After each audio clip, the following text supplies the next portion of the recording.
Hello, Legion. This is Hadrian. Thank you for being here. Let's play some more of The Long Dark in our Survival School series. So this episode actually marks a first. It's hard to believe that I'm on episode 14 of this. We're 2 weeks into the series. I can't believe I've been doing it for 2 weeks.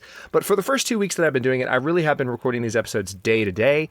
Again, I know I sound like a broken record. I'm super, ornery about a regular schedule, and there's so much good content coming out and so many games to prepare for that my schedule's been a little bit wonky, and they haven't been coming out regularly at 3 on account of all the excitement. But also the reason for that is that I have been recording them day to day, and this episode is actually the first time that now that we're moving towards the end of the series, I have a number of topics that have come up that are a bit more advanced.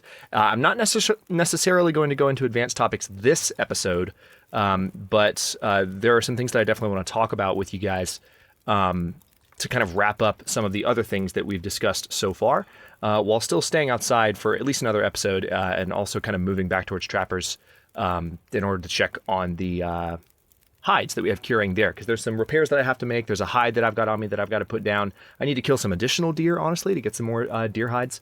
I don't know if we'll be able to make a deerskin boots before the end of the series, but we're going to try. One thing I would like to go ahead and start with on this episode, it looks like it's about midnight, but it's a nice night. We picked up our bedroll. We're not encumbered, thankfully. We are, honestly, I could probably do with a little bit more sleep. So before I tell you what, well, that's the thing. I want to go out and explore now. It's so nice right now. So I want to talk about something I haven't really focused any specific attention on so far as a topic on its own. I've kind of taken it for granted, but it is something worth discussing as kind of it's something that you might, maybe this is something that's introductory for a lot of folks, but I feel like this is something that you learn the details on once you've been playing for a little longer, and that is just different ways that you can have light in the Long Dark when you need it, because there's lots of different ways to light a space. And one way that we've got right now, obviously we have a fire that we've lit, and that's going to light a fire for a long period of time. But when you need to move around with a source as well, you have lots of options. And when you've got the fire starting option selected with the fire that you've got going, you can of course take a torch. Takes away from a little bit of the life of the fire, but and gives you not a full length or a full health torch. Again, in order to get a full health torch, you need to actually go into your crafting menu, which would be, where are you? I rarely use... Seriously, where... Is there not a... Oh, yeah, that's right. There's not a radial menu anymore for crafting stuff on the fly. That threw me off. All right, let the game load up for a second here. By all means, though, if you have any, requests on what you want me to cover in remaining episodes, still let me know. Just know that I'm going to be getting ahead of the schedule a little bit and making sure things kind of get on track going forward. I have multiple reasons for doing that at this point. So a torch requires cloth. Now, I do have one piece of cloth that I picked up, which I can use to repair some stuff probably before I leave. But it requires 3 sticks in order to make a fully fledged torch. Now, the torch of a fully fledged torch, one that we lit... one that we made and then lit, would have a full life bar and would be brighter to start, and it would last longer, which is nice. I'm going to go ahead, though, and let's holster this thing. I guess I have to extinguish it first, then I'll holster it. Yeah, can't put away a torch while it's on fire. Let's add that back to the fire. And I do need to repair one of my clothing items. Let's see what needs it most. I've got some new clothing items, too. That's handy. But I think... Actually, that's going to be one other way to get... Speaking of that, I can just harvest this stuff. Don't know why I didn't think of that sooner.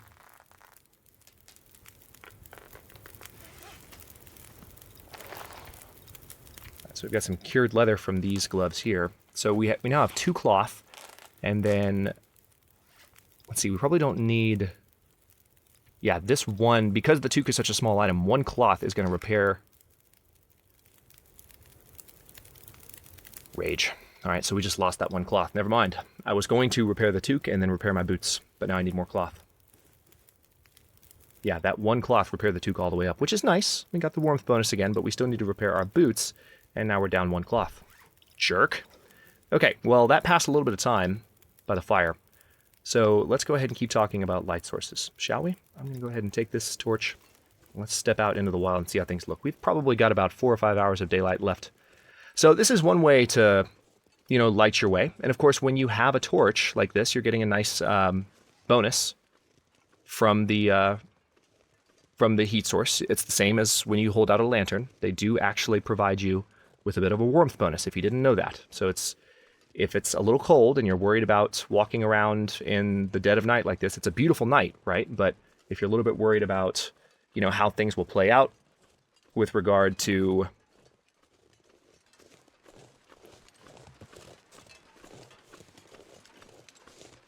the temperature and how long you can stay outside, you can have a torch like this. Just be mindful that every time you light a torch, you have to have a source of fire that consumed a match or a fire striker or something in order to be there. You can't light a torch out of thin air. In other words, you need a fire striker. You need something that's going to light that torch when you first light it.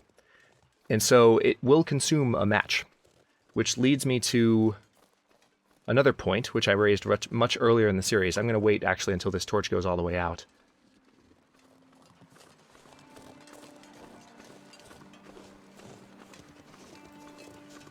But you can use matches to light the world as well. It's just not advisable, because again, they're a somewhat limited resource. And you want to make sure that you're not wasting them. Especially on higher difficulty levels, you should never, unless it's an absolute last resort action, you should never, ever be lighting matches. Or lighting matches as a way of lighting the world. It's just, it's a bad idea in general. We're going to try and kill this deer. Wish me luck. I did pick up a bunch of bullets.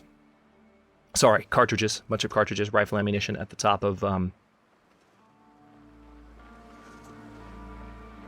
new lookout. We're going to try and get as close to this deer as we can and drop him with a side shot, because I do need one more deer skin, especially since we hurt our deerskin pants in that wolf struggle. Let me get through this grass so I can see a little bit more clearly. Oh man, now you're going to walk in front of those reeds. Now I'm going to have to move over here. 1 second. I don't think he'll see me. He's close. He's definitely in detection range, but... Oh, damn it! You turn around at that moment, you little jerk. Alright, he stopped.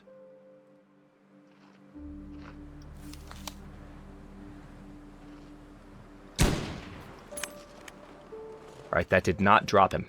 We hit him, as you can see from the rifle skill going off to the right. So this actually allows me to cover one of the topics I haven't covered yet, which is tracking. When you hit an animal and you know that it's going to die, how can you stay on it? Here's your answer. There's a blood trail. And as a matter of fact, I'm going to get my lantern out. Well, right now, honestly, we can just follow the deer. I'm going to get my lantern out, though, so that the blood is super easy to see, because the deer will eventually get away from us. He can run. The deer will run for a while. It's honestly something that I know I say this stuff on the channel a good bit, but it's something that I hope gets rebalanced a little bit in the future. I feel like deer that have been shot suddenly, it's like they're on steroids. And I get that there's an adrenaline rush, when you're fearing for your life, when you're any kind of creature, whether you're a human being or a wild animal. But they really do manage to run around for a good while and lose a lot of blood, and you have to follow their blood like this. So here's a little bit of tracking survival school for you. The blood will go away after a while. Sometimes it goes away quite quickly, so you have to... You can also follow their footsteps too. Their footprints. And those also go away relatively quickly. So you have to be mindful. Okay. Sometimes if you lose the blood trail, you just have to stand at the last dot that you saw,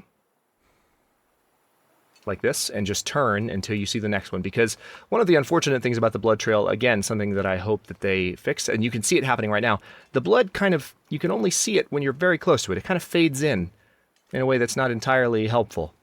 So maybe that's something that they can tweak, because it's been that way forever, and I feel like that's something that would be tweakable. Now we are pretty... Now we're on the ice, so the blood shouldn't go anywhere, but I don't see where he went beyond this point. See, this is where it gets tough. This is why I wanted the lantern out. Wait, there's some blood. There you are. Okay.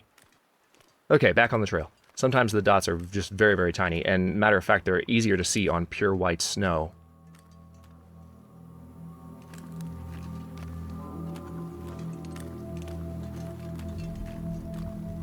It's a shame we didn't kill the deer, but we probably would have had a more powerful shot. Oh, did the blood just disappear?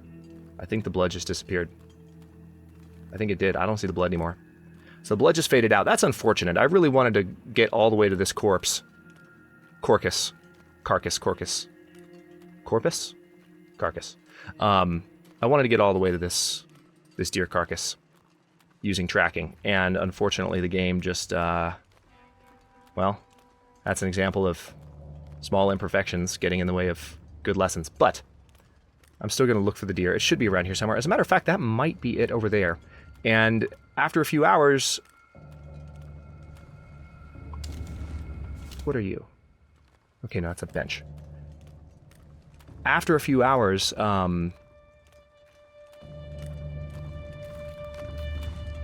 crows will begin to circle. So that's one way that you can find a kill when you feel like you might have lost it a little bit. But I feel like I think that's our deer. As a matter of fact, I'm almost positive that's our deer. Because that's not a spot where... Oh no, that might just be a bench. Yeah, it's a bench. So yeah, we might have to use the crows to find the deer, but that's still good. It's still a tracking lesson, but unfortunately the blood just faded quickly. And that's part of the reason I say that maybe they'll balance it at some point in the future to where the rules are slightly different. So anyway, speaking of light sources, going back to that topic while we look around for where that deer carcass may be. What we can do with our... Of course, we have flares as well. We talked about that last episode. But the lantern doesn't require any kind of matches to light because it has a striker on the side. So if you're using a lantern, that's the advantage of that. You don't have to use a match. So it's always good to have one of those as soon as possible. And on higher difficulty, they are certainly harder to find. So just something to be aware of as far as survival necessities.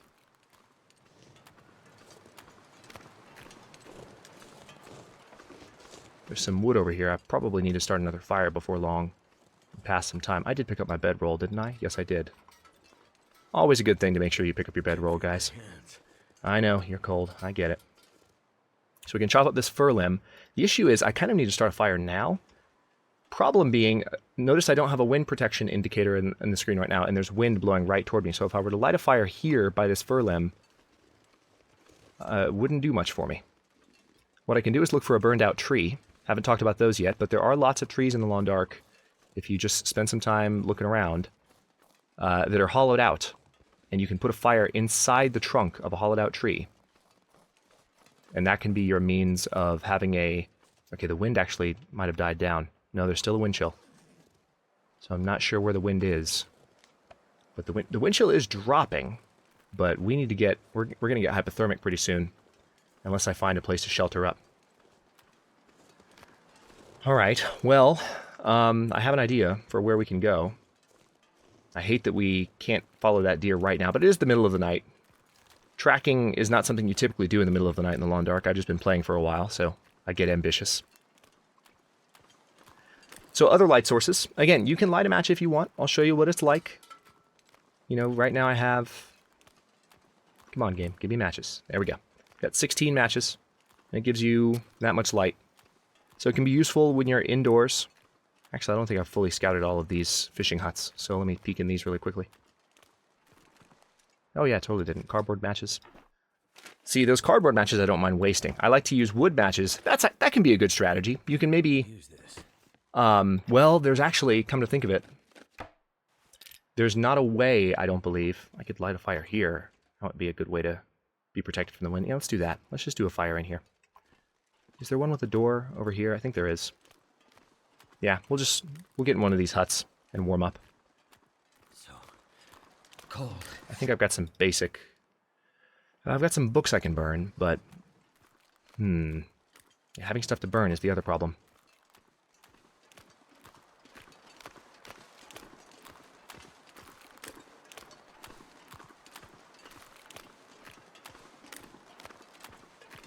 Yeah, the problem with what I was saying a moment ago with using cardboard matches is that when you are going through your light sources like this, I suppose maybe, okay, there we go. Yeah.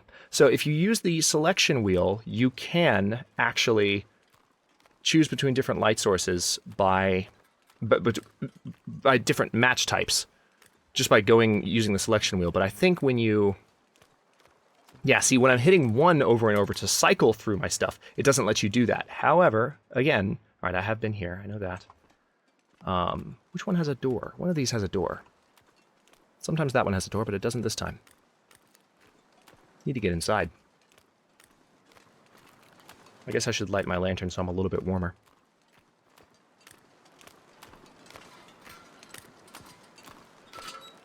But when you use the radial menu, you can select what type of match you're using. So maybe that's a good strategy if you need to have some last-minute light sources on you. Wood matches are better for starting fires. But if you need to have some crap matches, I've never done that, but that would work pretty well. If you need to have some crap matches on you just for lighting a space, keep cardboard matches, like one pack of cardboard matches on you, and only use the cardboard matches for emergency light when you're like out of lantern fuel or something like that. We still haven't picked all the cat tail heads around here either, so. All right, there's the one with the door. And there are the wolves. There's 2 of them. But once they get behind the door, I should be fine. Well, that's assuming there's some reclaimed wood inside here, which is likely, but not guaranteed. Let me actually step up on this island really fast, because there could be some sticks right by these trees. How's my condition? 91%? Good. Hypothermia risk, 16%. Again, remember those strategies that I taught in the first episode? You don't really have to worry about dying until your condition is much lower. Yes, I have hypothermia risk. Yes, I need to be paying attention. Okay, good. Here we go. I need to be paying attention to... There's a cairn, too. Nice. To my overall condition, but I don't need to worry about dying just yet, and I don't need to worry even about hypothermia until my risk is a little higher. So just knowing how far you can push yourself in situations like this is an important component. All right, let's go ahead and break this down. It's just going to take 5 minutes. Oh, hello. Did a cedar limb just spawn right next to me?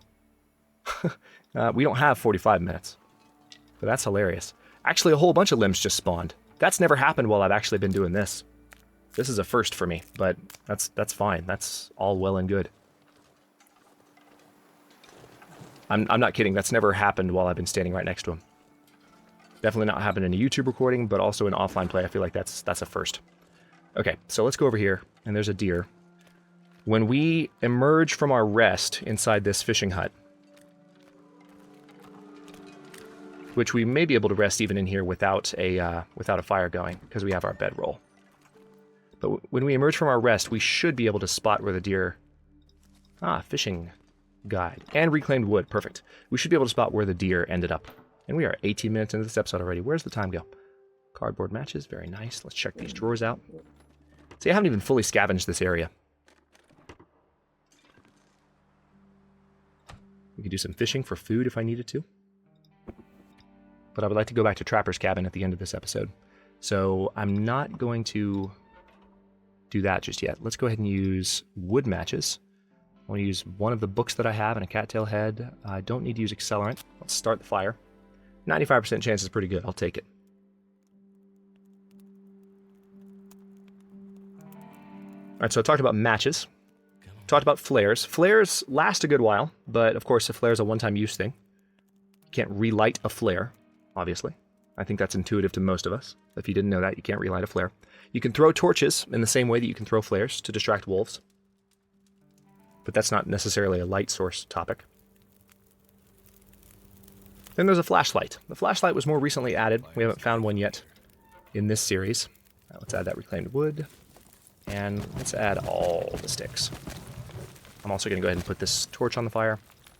We've got 2 hours now. I'm going to eat this Actually, you know what? Let's heat this up first. Because we can, I think. Oh, no, we can't. It's actually not a cookable item. I thought it could be heated, but I guess it can't. Some warm milk. Warm condensed milk. Mmm. Just sounds delicious. And we, of course, have a couple of MREs. Not much left of one of the MREs, but we have them. I'm actually going to go ahead and eat this just to get rid of it, so I'm not staring at it. And This is an interesting quandary that I have right now because I have 2 hours and 43 minutes left on this fire. I need to rest for as long as I can because I'm pretty damn tired. I've been out all night. But I also need some water. So yeah, let's go ahead and just sleep for 2 hours. Our warmth is going to skyrocket. We are protected in here. Hypothermia risk goes away. Yeah, the flashlight was added more recently to the game, and the flashlight requires an aurora to charge up. It only works during an aurora, and will quickly stop working after an aurora because it loses its charge. You could use a high beam flashlight to actually scare off wildlife, and it's obviously a type of projected light that's very different from the other light sources in the long dark, but it can be useful when searching areas while an aurora is going. It's pretty cool, but also because you have to wait for an aurora, it's a fairly limited use item. So you're not typically going to carry it around. And why do I still have 1 hour and 22 minutes on this fire? Sometimes rest time and fire time are just different. It's hard to explain. I wish I had a better explanation for you than that. But I don't, unfortunately. That's just the way that it is.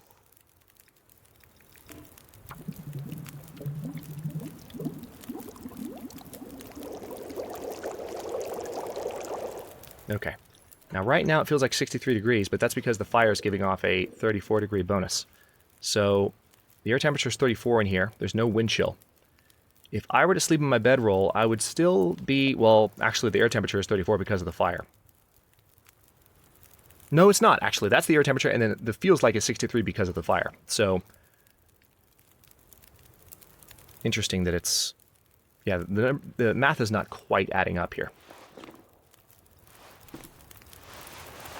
Do I have any more cloth? I can't recall if I picked up any more cloth. No, I didn't. I can probably get more cloth from the cabins nearby. But let's go ahead and... I need to rest badly. I need to find somewhere to rest a little bit more reliably. But it is warm enough now, so let's go ahead and pick this up. And I need to get back towards Trapper's cabin. It's my main objective. However, before we do that, let's look around. Hang on, I'll take a torch. Why am I so encumbered? I guess just because I'm tired? Yep, just because I'm tired. Let's take a torch from the fire. Gives us a little bit of warmth and something to throw at a wolf if it comes charging at us. But I want to look around for that deer, because if we can spot some crows circling anywhere nearby, we will know where our deer carcass is. We shot at a deer. We don't want to waste that bullet, right? We hit it. We know it's dead somewhere. We just need to look for a moment. Let's listen to this music again while we look.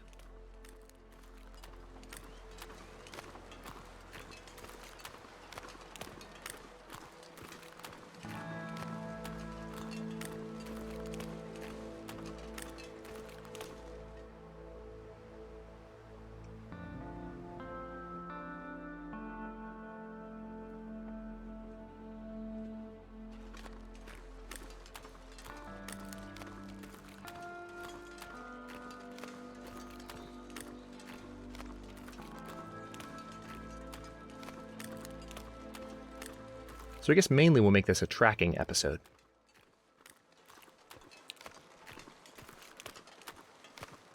My need for rest slowed me down a bit, but...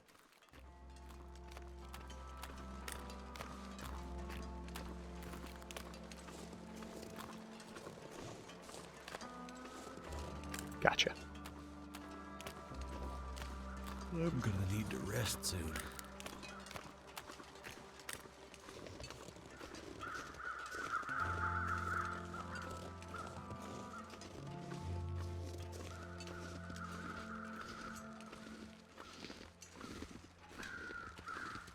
Would never have seen those crows.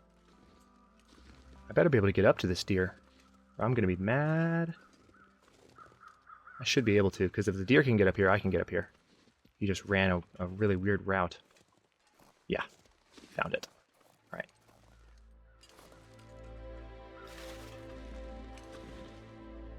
All right, some of the crow feathers are slightly out of reach, unless I go up a little higher. So he ran up here and then kind of came around. He probably got stuck on some of this impassable terrain that I'm hitting right now. Which is why he died up here. It's a good footnote, I suppose, for anyone else looking to track deer in this area in the long dark. All right, so I don't need... Again, I just need the hide. And what I'm going to do, I'm super tired, but before I end this episode, I'm going to very exhaustedly trudge. We're ridiculously tired. But I'm going to very exhaustedly trudge over to the trapper's cabin. One thing I need to do really quickly, though. Let's go ahead and eat this MRE. Notice that it's, again, helping our thirst. MREs are moist. They have a little bit of liquid nourishment in them. So that helps. And I would love to be able to touch on one more animal. We've focused for the past few episodes on, kind of wildlife interaction in different ways, and there's one thing about crows that I haven't been able to show you yet. Veteran Long Dark players know what I'm talking about, but I need to be able to demonstrate it, which requires certain types of wildlife to be in the area. And I'm not going to tell you until I hear it. What I will tell you is to listen to the sound of those crows and recognize how that sounds, compared to maybe other ways that crows might sound in certain situations. Because there are differences. What? I hear some of you asking. Yeah, I know. Sounds nuts, but it's true.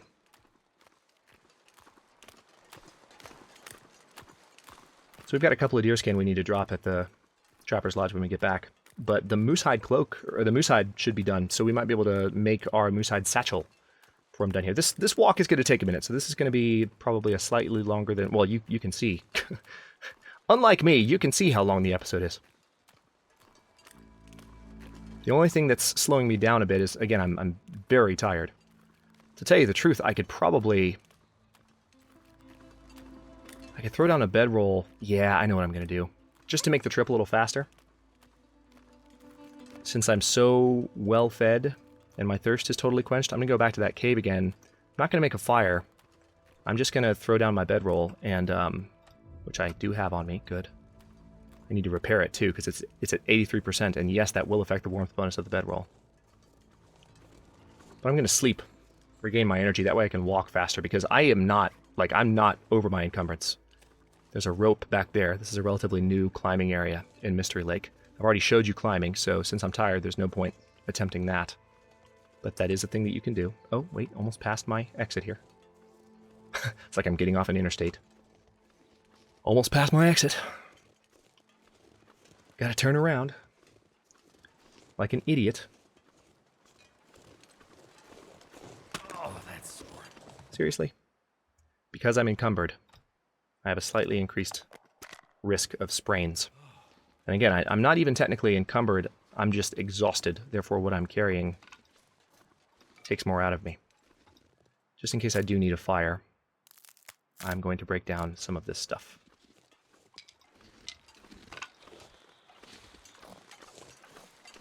Can't feel my feet. Relax, Mark. Relax, I got you. What'll be interesting to see is, I talked about in the last episode when we stepped into that cave, how it's not really a true cave in the sense of, you can't, like, there was actually a cave back there I could have stepped into that would have had a little bit more warmth protection in the back. But this is not a true cave in the sense of you go all the way to the back and it's actually a little bit warmer and muggier, and, it can, well, mugginess is not a thing in the long dark, but the point is, the atmosphere gets thick enough in the back of these caves that it's warmer. And I don't think that's the case in this one, but we'll see if it is. Right now it feels like 24 degrees Fahrenheit with minimal wind chill. We're almost fully exhausted. What I'm hoping is that it does warm up a bit in the very back of this place. If not, I'll light a fire. I've got enough sticks to last me for an hour and warm me all the way back up. And then I just need to get to Trappers. Oh, hey, speaking of sticks, there's a shrub right there. Scrub brush. All right, 10 minutes. Yep, do it. All right, so it feels like 25. Here's another branch. Oh, I can't break that down.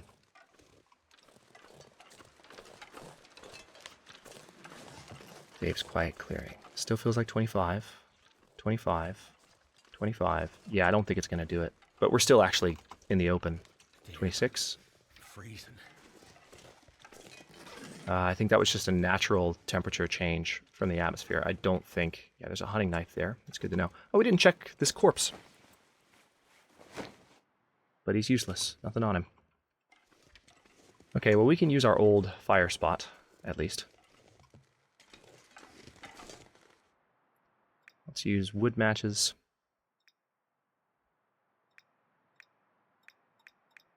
I'm out of basic books, unfortunately. So let's go ahead and start this fire.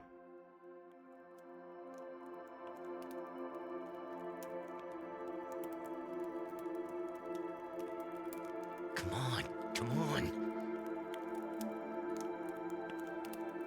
Again, my bedroll will warm me up to the point where I should be above freezing, even once the fire goes out. So I'm going to try and just sleep in here. If I had enough cloth, I could just make another snow shelter. Could have broken down the one that I left behind, but It worked.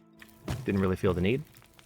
Let's add that ruined torch. Because the torch was ruined, it added nothing to the fire, if you didn't catch that. Okay, so there's that.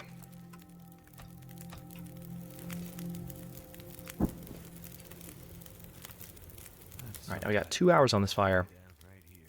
Let's see it. Air temperature is 34.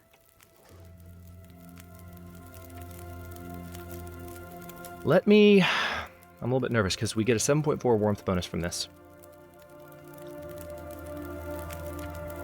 Let me sleep for 3 hours and see if I'm cold when I wake up.